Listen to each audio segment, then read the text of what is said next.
Drage gledalke, spoštovani gledalci, lepo pozdravljeni v tedenski duhovni misli.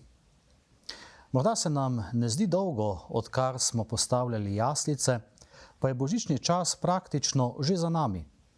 Za nami je nedelja Jezusovega krsta, s katero se po liturgičnih pravilih zaključi božični čas. Jaslice so sicer še med nami, a v tem tednu bomo obhajali praznik Jezusovega darovanja v templju. Praznik imenujemo tudi svečnica. In takrat se bodo jaslice poslovile do prihodnjega božiča. Na svečnico nas evangelij takole nagovori. Iz svetega evangelija po Luku. Ko so se dopolnili dnevi očiščevanja po Mojzesovi postavi, so prinesli Jezusa njegovi starši v Jeruzalem, da bi ga postavili pred Gospoda, kakor je pisano v Gospodovi postavi.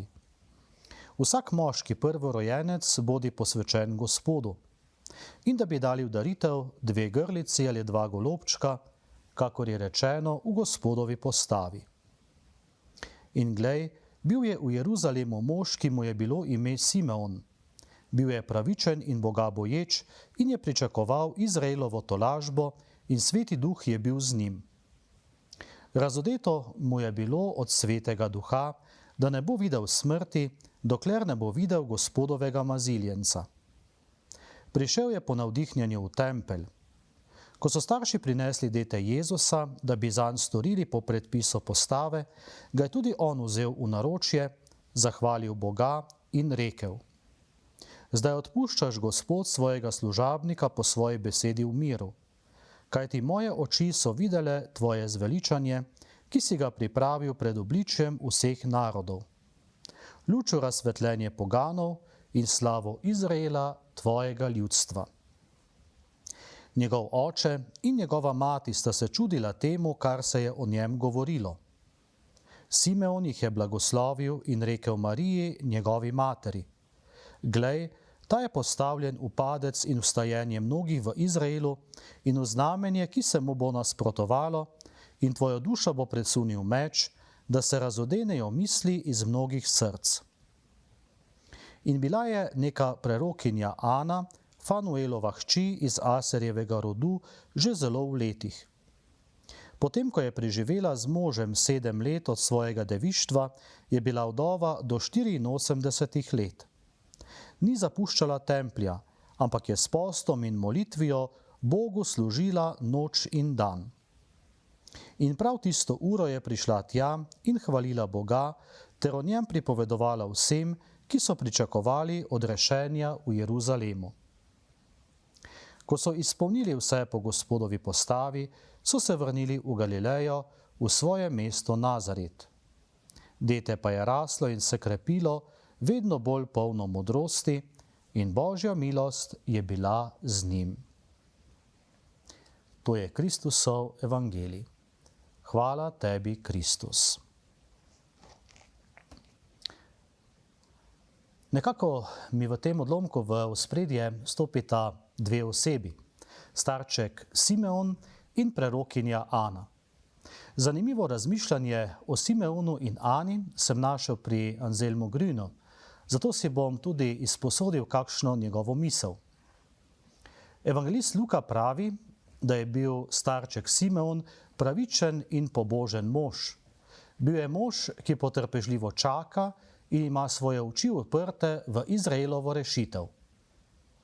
V Jezusovi navzočnosti spozna, da Jezus ni poslan samo za odrešenje Izraelcev, pač pa za odrešenje vseh ljudi.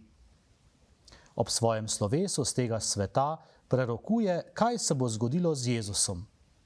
Čuti, da je njegovo poslanstvo izpolnjeno in da se lahko v miru pripravi na dokončno srečanje s stvarnikom. Vse, kar je hotel videti, je videl. Vse, kar je hotel doživeti, je doživel.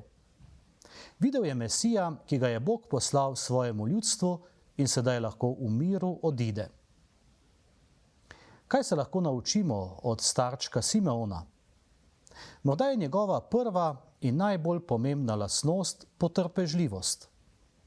Sodobni človek bi rad na hitro in takoj vse doživel, vse imel, vse obvladal. A vedno ne gre tako. Velikokrat je potrebno biti potrpežljiv in vztrajen. Včasih drugače ne gre. In prav je tako. O prerokini Ani v Lukovem evangeliju najprej izvemo njeno življenjsko zgodbo. Njena življenjska zgodba kaže na njeno naravo. Marsikaj je doživela. Poročila se je in nato hitro postala vdova. Ob srečanju s sveto družino je imela 84 let. To je simbolično število. 4 označuje zemeljsko, kar pomeni, da svojo zrelostjo stoji z obema nogama trdno na zemlji. 8 je število večnosti, neskončnosti, število presežnosti.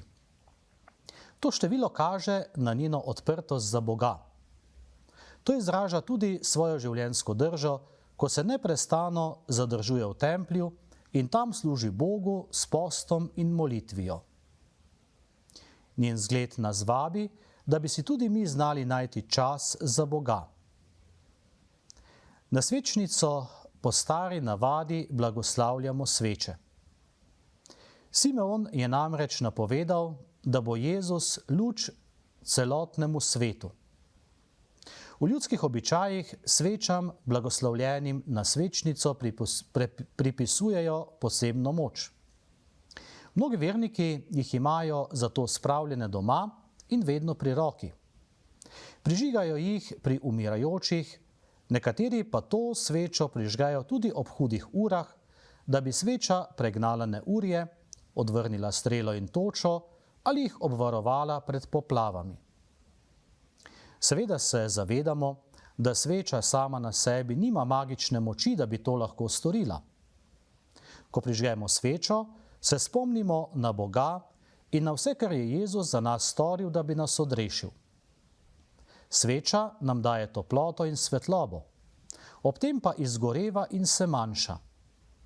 Goreča sveča nas vabi, da bi se tudi mi znali darovati za druge in nas vabi k molitvi in povezanosti z Bogom. Eden izmed blagoslovov, ki jih lahko duhovnik moli ob blagoslovu sveč na svečnico, pravi tako. O Bog, prava luč, ti si stvarnik in vir resnice in luči. Prižgi svojo trajno luč v srcih vernikov, ki smo se zbrali k blagoslovu sveč, da postanemo vredni luči tvoje večne slave. Po Kristusu našem Gospodu. Amen. Sebi in vam iskreno želim, da bi, kakor pravi blagoslovna molitev, res vsi postali vredni luči Božje slave.